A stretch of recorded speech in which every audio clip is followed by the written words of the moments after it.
Buenos días, Tox, si se lo escucha. Perfecto. Ya. Bueno, pues vamos a iniciar este tema que corresponde a esta semana, que son mordeduras. Un momento, vamos a...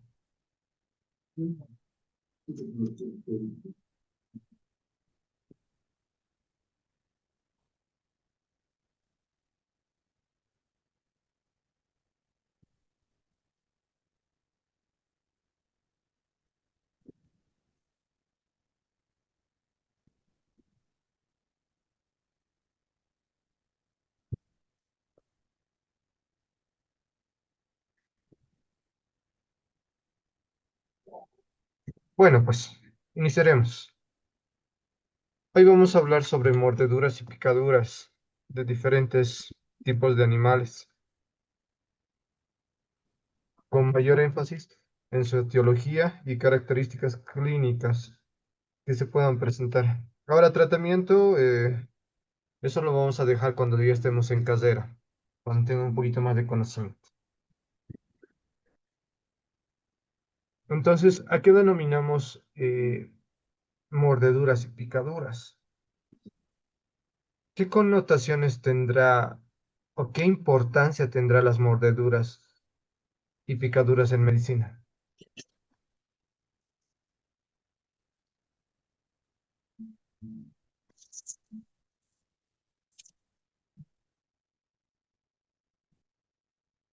¿Alguien me puede decir qué importancia tendrá saber sobre mordeduras o picaduras?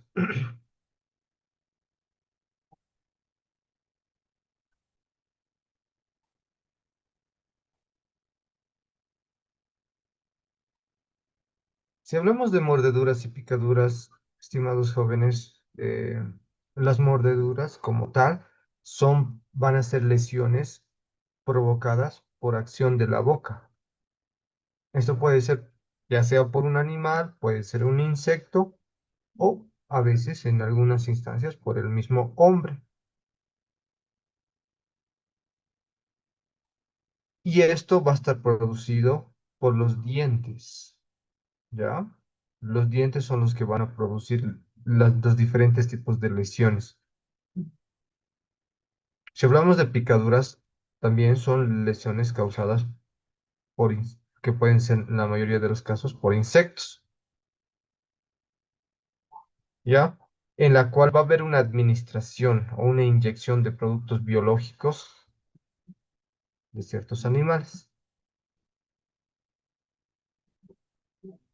Si hablamos de epidemiología, o sea, ¿cuál tiene mayor frecuencia? O sea, ¿cuál animal produce mayor mordedura?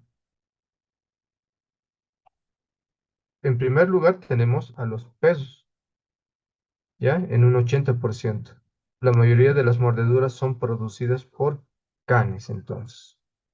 Seguido de los gatos, en un 15 a 18%.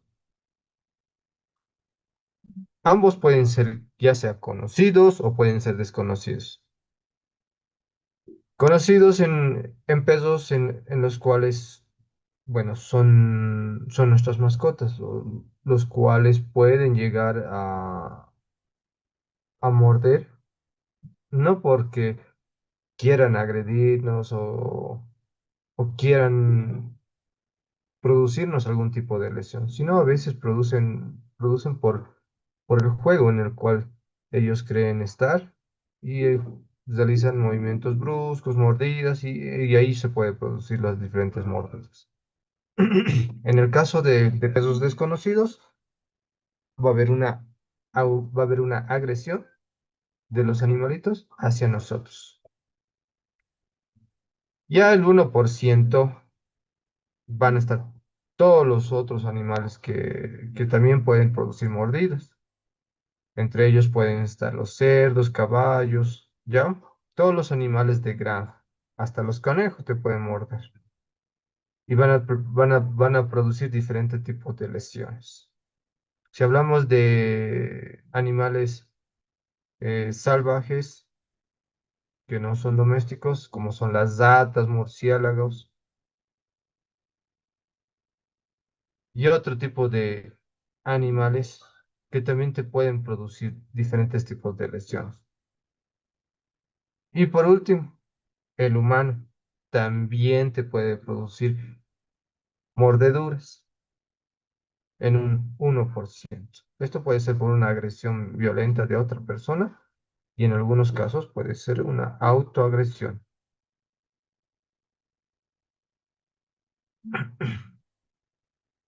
Si hablamos del tipo de lesiones que van a producir las mordeduras, va a depender uno del tipo de dientes que posee el animal y el mecanismo de la lesión. Los lugares o las zonas que son con mayor frecuencia afectadas son a nivel de las manos, porque quieras o no, por mecanismo de defensa, si vemos que algún animalito nos va a querer agredir o nos va a querer morder, vamos a intentar impedir con las manos, vamos a colocar las manos y en ese sentido, las manos son las que van a estar con mayor frecuencia afectadas, ¿ya? Son las manos las que son afectadas. Luego, otra zona donde también presenta afectación es a nivel de la cara. A nivel de la cara, el cuello son zonas expuestas, las cuales en la mayoría de los casos pueden verse afectadas. Ya en un porcentaje mucho menor se puede ver una afectación de miembros inferiores, a nivel del tórax, a nivel del abdomen, a nivel del dorso y demás regiones. Si hablamos del tipo de lesión que van a producir, pueden producir laceraciones, punzantes, abulsivos, todo ese tipo de lesiones. Ya habíamos visto el manejo de las heridas, estas características que tienen las laceraciones, las heridas punzantes, las heridas abulsivas, que dependiendo el tipo de diente que tenga el animal, va a poder producir estas lesiones. Ahí está. Los canes pueden producir tanto lesiones lacerantes como también lesiones punzantes. Ya en canes que son de mayor tamaño pueden producir lesiones abulsivas, ya con arrancamiento y desprendimiento de la piel. Los gatos son los animales, si bien tienen menor tamaño y las lesiones no son muy amplias, pero los gatos pueden producir mayores lesiones si hablamos en profundidad. Producen en la mayoría de los casos lesiones punzantes, por ese tipo de colmillos que tienen, ¿no? Que pueden llegar a afectar, si logran afectar zonas de articulación, pueden producir infecciones a nivel de sitios, ¿ya? Abscesos pueden producir. Otro tipo de animales, los roedores, las ardillas, los murciélagos, todos ellos igual, ya con otra connotación y otro tipo de lesiones, tanto las punzantes como las lacerantes te pueden producir. A veces, en estos casos, en el caso de los murciélagos, a veces son imperceptibles las lesiones. Pueden ser como dos piquetitos, dependiendo también del tamaño del murciélago.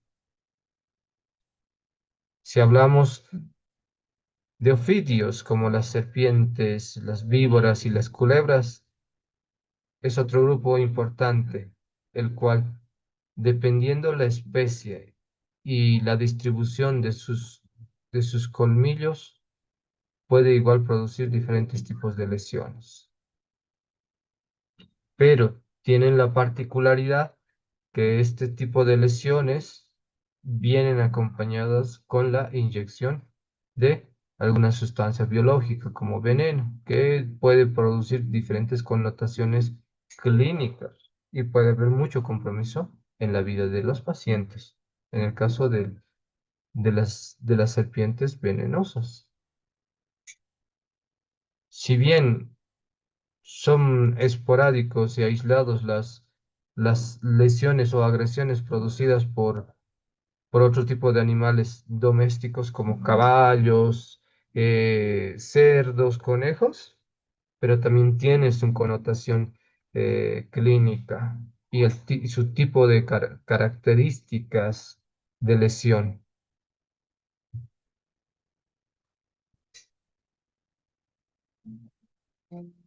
Ahí tenemos otro tipo de animalitos que son los jabalíes, que también producen bastantes lesiones por la disposición de los colmillos que tienen. Los buzos también pueden producir, como habíamos indicado, por ese tipo de características de los dientes que presentan. Y por último, el ser humano también puede producir lesiones a nivel de la piel, y en la mayoría de los casos son abulsivos, con retiro de la piel, por la disposición de los dientes, ¿no? Ahí están los diferentes tipos de lesiones producidas por diferentes tipos de animales. Ahí está por una mordedura producida por el hombre, de la misma manera. Se dice que la mayoría de las lesiones producidas por el hombre son las que producen mayores complicaciones si hablamos en infección. La cavidad oral del humano tiene más bacterias que la cavidad de otro animal, la cavidad oral de otro animal. Es por eso que cuando se produce una mordedura de una persona, se debe iniciar antibióticos específicos para el manejo de este tipo de lesiones. Digamos, viendo los diferentes tipos de lesiones, puede haber, como les había comentado, lesiones abulsivas con pérdida de sustancia, que es la piel, ¿ya? Ahora, tenemos que diferenciar y saber que la herida no es lo único que va a producir la mordedura. Las mordeduras también pueden dividirse en virulentas o ponzoñosas. Virulentas son aquellas mordeduras las que además te van a producir diferentes tipos de lesiones, ¿ya? Pueden infectarte con diferentes microorganismos, como por ejemplo la rabia. Una mordedura de un animal portador de rabia, además de producirte las lesiones en el sitio que va a estar afectado, puede transmitirte el virus de la rabia. Si hablamos de animales ponzoñosos, como ya les había comentado, las víboras, serpientes, culebras, estas, además de producir la mordedura,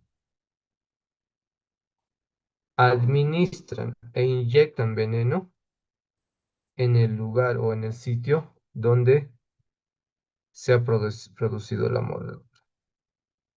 Y dependiendo el tipo de animal o el tipo o la variedad de serpiente, culebra o víbora, la cual haya producido este tipo de lesión, va a tener igual connotaciones clínicas, lesiones ya sea por necrosis, lesiones por hipocoagulación, y hay diferentes tipos de lesiones que vamos a ver a lo largo de las diapositivas.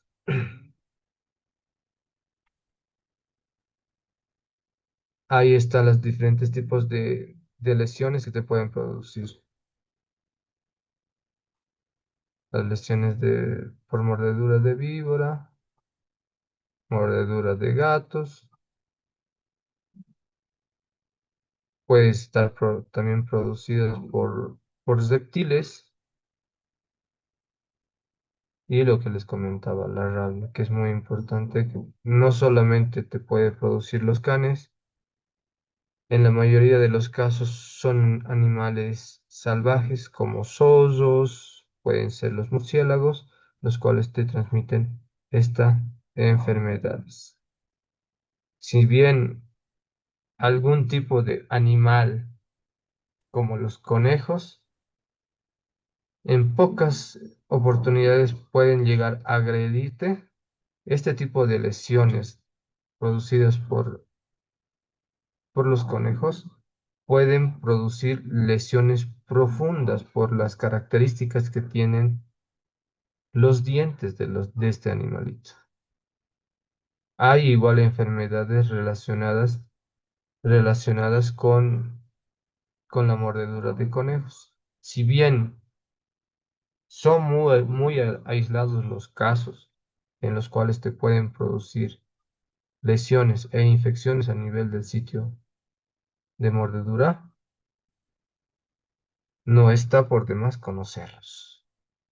Si hablamos de las serpientes, víboras y culebras, tenemos que hablar que este tipo de animalitos son del orden Sauróptidos, ¿ya?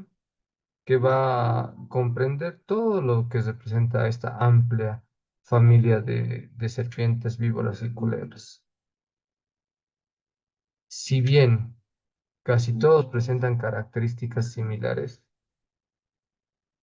hay algunas las cuales pueden eh, presentar algún tipo de veneno, el cual tiene una connotación clínica. En tal sentido, vamos a hablar de este tipo vamos a hablar de las víboras, de las serpientes y de las culebras, diferenciándolos, uno, ya sea por las características que tienen a nivel de las escamas, a nivel de la pupila, la cabeza y la distribución de colmillos que tienen.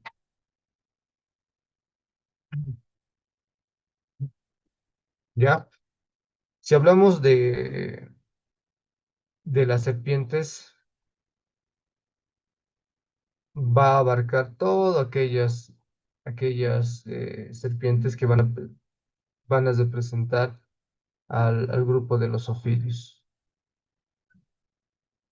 Las víboras pertenecen al grupo del denominado Viperidae y las culebras pertenecen al grupo de Colubridae, ¿ya? Que en la mayoría de los casos las culebras y algunas serpientes no son venenosas. En cambio, las víboras tienen alta probabilidad de presentar veneno. Si hablamos de la disposición de las escamas, en el caso de las serpientes, algunas pueden tener la distribución de las escamas mucho más amplias a nivel de la cabeza y la región proximal a ella. En cambio, en las víboras, la distribución de las escamas van a ser más pequeñas a nivel de la cabeza y a nivel de todo el cuerpo. Y por último, en la familia de las culebras, van a ser mucho más grandes las escamas a nivel de la cabeza y más pequeñas a nivel del cuerpo. Otra característica importante que es la pupila de la serpiente. ¿Cómo diferenciar? ¿Cómo diferenciar si es venenosa o no venenosa? Las que producen y que son venenosas presentan una pupila vertical. En cambio, aquellas que llevan una pupila casi circular, o podemos decir oval, tienen menor riesgo de ser venenosas. Otra característica importante es la cabeza del reptil. Cuando son venenosas son triangulares. En cambio, las no venenosas son redondeadas, pueden presentar también la característica oval, ¿ya? Y si hablamos de los colmillos, las que son venenosas presentan dos colmillos largos y estos colmillos largos tienen un orificio central por el cual va a salir el veneno, seguido de diminutos dientes hacia el lado posterior. En cambio, en aquella familia de culebras, las cuales no son venenosas, presentan primero colmillos pequeños en la región anterior y luego colmillos grandes en la parte posterior de la mandíbula. Es lo que les diferencia.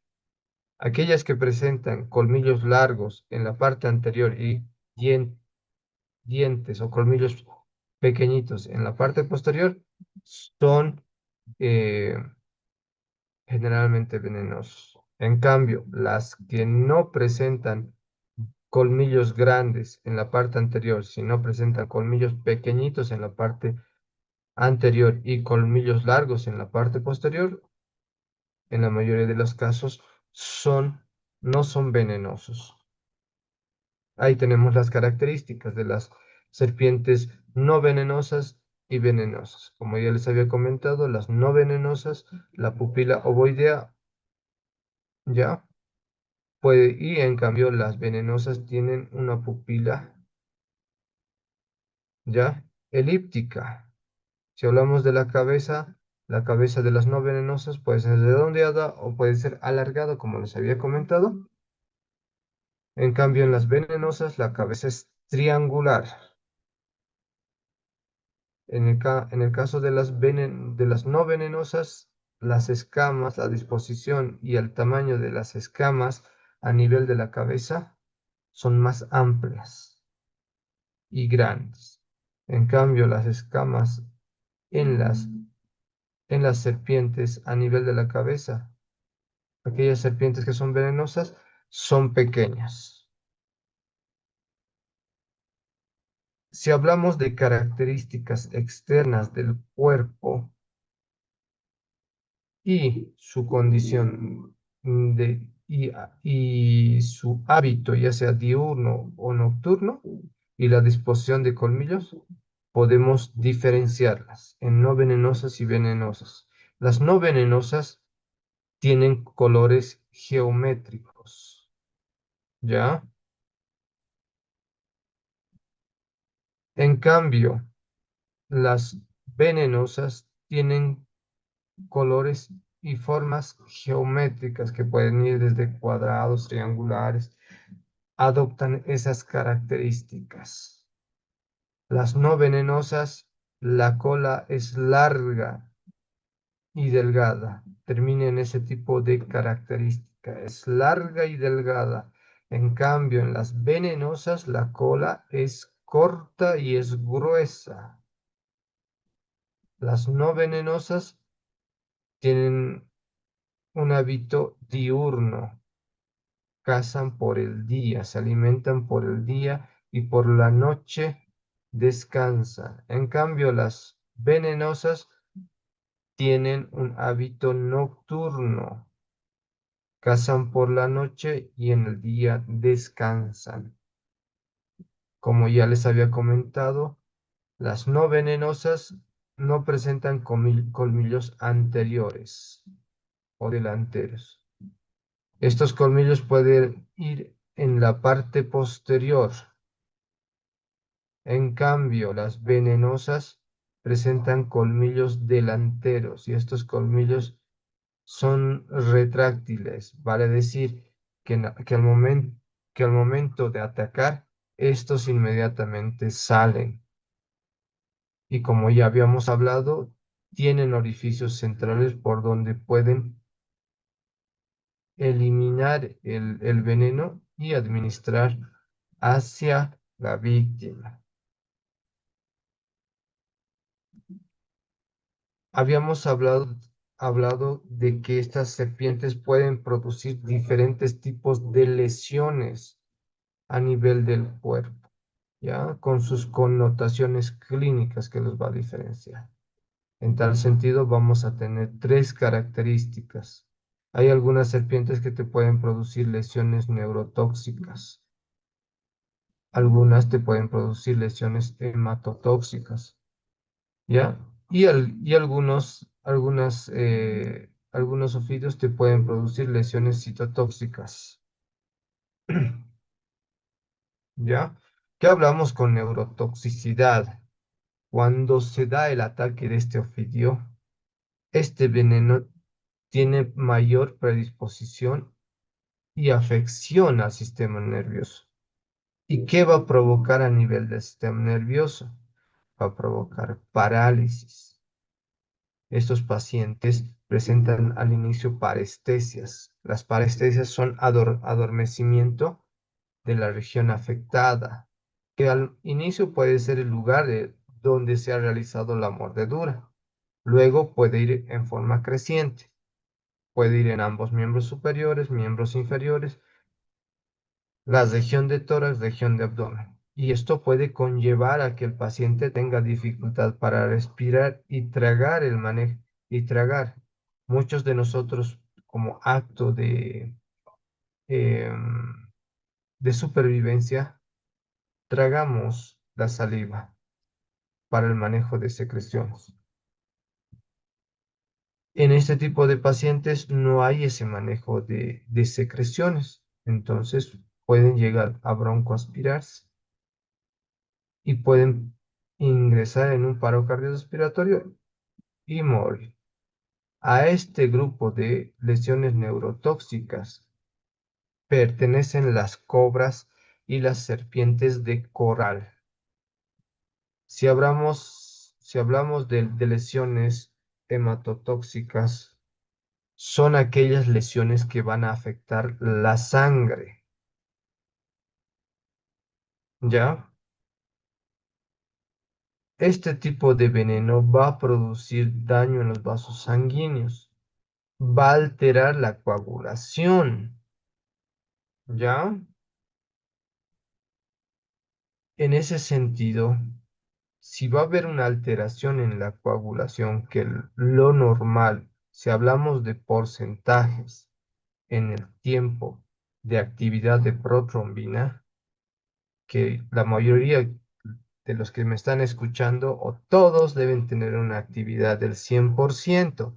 ¿Qué quiere decir una actividad del 100%? Que ese paciente, digamos, se hace un corte, digamos, con cualquier objeto, puede ser un estilete, ¿ya?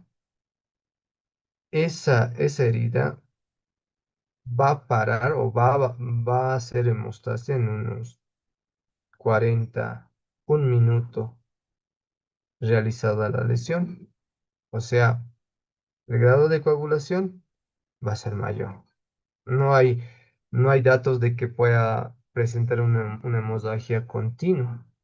En cambio, en estos pacientes, como va a estar alterado la cascada de la coagulación o el sistema de coagulación, estos pacientes tienen sangrados masivos en varias regiones. Y esto puede conllevar además a una insuficiencia renal y una coagulación intravascular diseminada, que es a lo que nosotros denominamos SIT, coagulación intravascular diseminada. ¿Ya?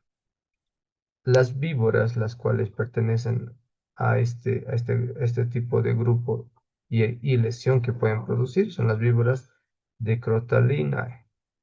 Suelen tener un veneno hematotóxico. Otro grupo de ofidios que producen otra variante de lesión son los citotóxicos. Causan daño a nivel celular y tisular, lo que lleva a un dolor intenso y necrosis de los tejidos.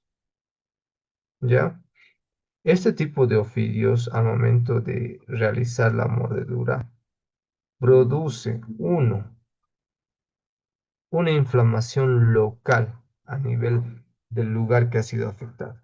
Luego, aumenta la inflamación, se produce un edema. Y al aumentar el edema, hay una vasoconstricción, o sea, los vasos que están alrededor de la lesión, de lo que normalmente son así, se contraen y disminuye el riego sanguíneo, condicionando primero a una isquemia, a una disminución del aporte sanguíneo en esa región. Y si no va a haber aporte sanguíneo, como ya habíamos hablado en las anteriores clases, esto puede evolucionar a una necrosis. Ese tejido puede morir, ¿ya?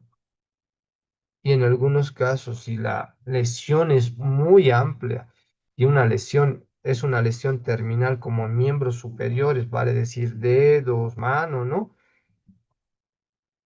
Se puede realizar amputaciones. ¿Ya? Se puede realizar en este tipo de pacientes las amputaciones porque ese tejido ya no es vital. Otros seres ponzoñosos como ser los arácnidos, insectos adaptables y residentes en nuestro país, ya son los más conocidos. Hay otro tipo de animales como ser los escorpiones, alacranes, las escolopendras, ya que también tienen importancia en nuestro medio. Los más conocidos en nuestro medio está la araña de rincón o la araña patuda, ¿ya? La araña viuda negra, si bien la viuda negra tenía su hábitat en lugares tropicales, en nuestro medio se ha visto que se ha incluido este tipo de especie a zonas donde no son autóctonas o originarias de esa región, como ser la viuda negra, se ha incluido, está presente en algunos departamentos como Oruro, que no es su hábitat eh, de origen, sino que ha sido incluida. Y ha habido varios ataques de estas arañas hacia personas. Y por último, la araña errante o bananera, caracterizada porque este tipo de animalitos que son las arañas viven en los bananos, en los sembradíos de bananas. Y estos sí son agresivos, si se entra en contacto con ellos. Ahí tenemos la araña patuda o araña de rincón, la viuda negra y la araña bananera. ¿Qué tenemos que hacer en el caso de esto? ¿Cuál sería nuestro manejo en relación ya sea a las mordeduras y también a las picaduras de animales ponzoñosos? Uno, limpiar la lesión. Se debe realizar una limpieza de la lesión con bastante agua, ¿ya? Esa agua tiene que ser limpia, ¿ya? Podemos utilizar solución fisiológica. Debemos eliminar los restos al interior de la lesión. Se los debe sacar. Está prohibido realizar el cepillado de la región o rascarse la lesión. También se puede utilizar métodos para limitar la lesión, como el uso de hielo o compresas frías, con la finalidad de limitar la lesión. Luego se utilizan diferentes tipos de antisépticos, como ser la clorexidina o el cloruro de hipatropio, ¿ya? Los cuales te pueden ayudar para limitar la lesión.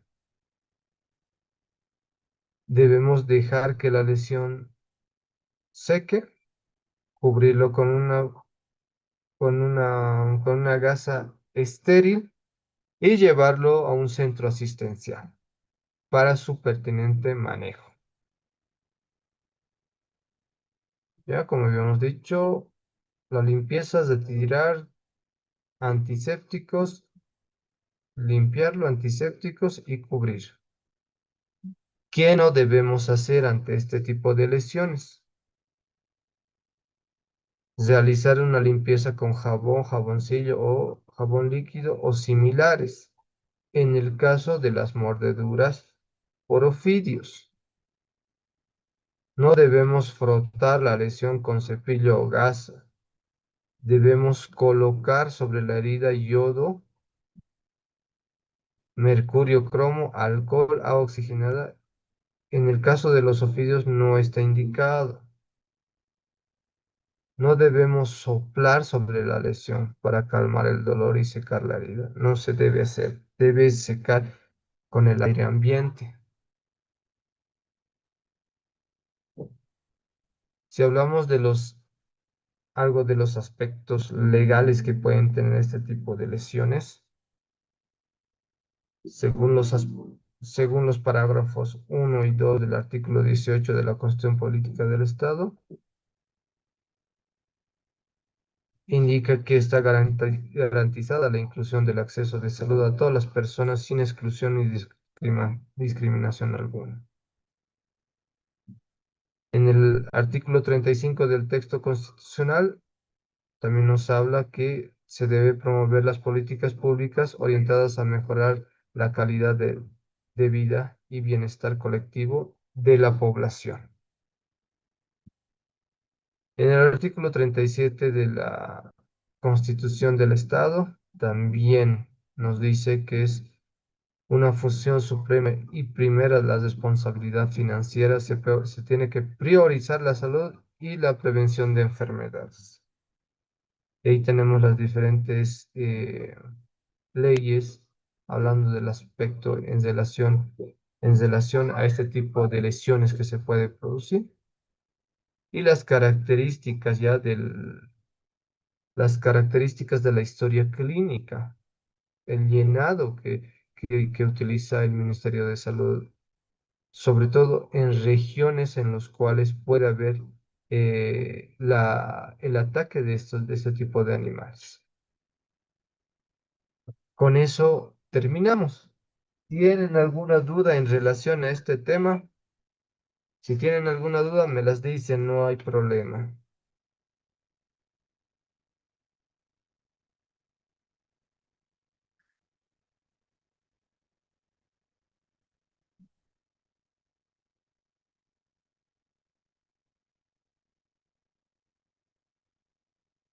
Doctor, buenos días. En la primera diapositiva había tres tipos de diferentes mordeduras, creo. ¿Cuál es la diferencia entre las tres? ¿Eso podría decir, por favor? El tipo de lesión, ¿qué me dices? ¿El Sí, tipo de sí, sí, lesión? por favor. Ah, ya. Primero habíamos visto las lacerantes, ¿no ven? Las lacerantes, las que producen lesiones, habíamos indicado la anterior clase, que está limitado solamente en la piel, si hablamos de la piel. Las lesiones punzantes, las cuales si hablamos, tenemos que hablar de del diámetro del tipo de lesión. No van a superar los 5 milímetros, habíamos indicado. Y por último, las abulsivas, en las cuales va a haber pérdida de sustancia, vale decir, se va a retirar una parte de la piel. Esas son las abusivas, ¿ya? Y dependiendo del tipo de dientes o de mordida que tenga el animal, va a producir diferentes tipos de lesiones. Estas son las más conocidas.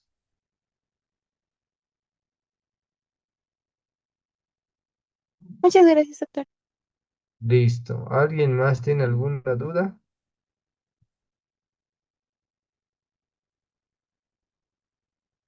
Ah, yo, profesor. Yo, doctor. Doctor, ¿por qué no es recomendable lavar la herida con jabón? En el caso de los ofidios no está indicado, solamente en el caso de los ofidios, porque puede producir mayor permeabilidad, o sea, que introduzca el veneno, como es una lesión profunda, puede llegar a producir mayor permeabilidad y que este veneno se absorba con mayor facilidad.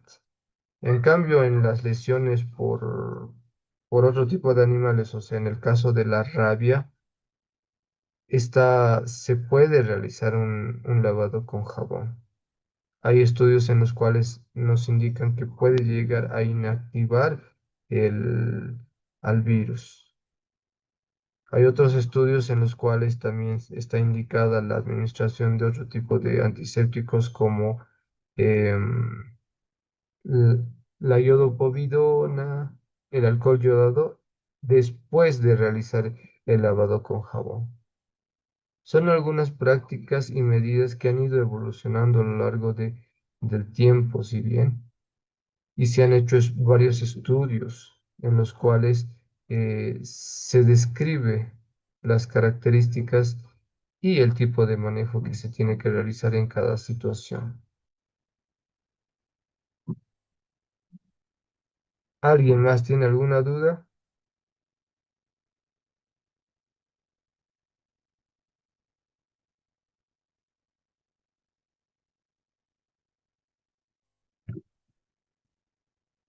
Bueno, pues si no tienen dudas, nos vemos al próximo eh, lunes con este mismo o con otro tema que van a ser quemaduras. Vamos a hablar sobre quemaduras de diferentes grados. Vamos a aprender a diferenciarlos cada quemadura. ¿Ya? Bueno, vamos a sacar un screenshot. Una fotito. Listo. Que tengan buen día y buen inicio de semana. Hasta luego. Doc, gracias, Doc. Hasta luego. Hasta luego, Doc.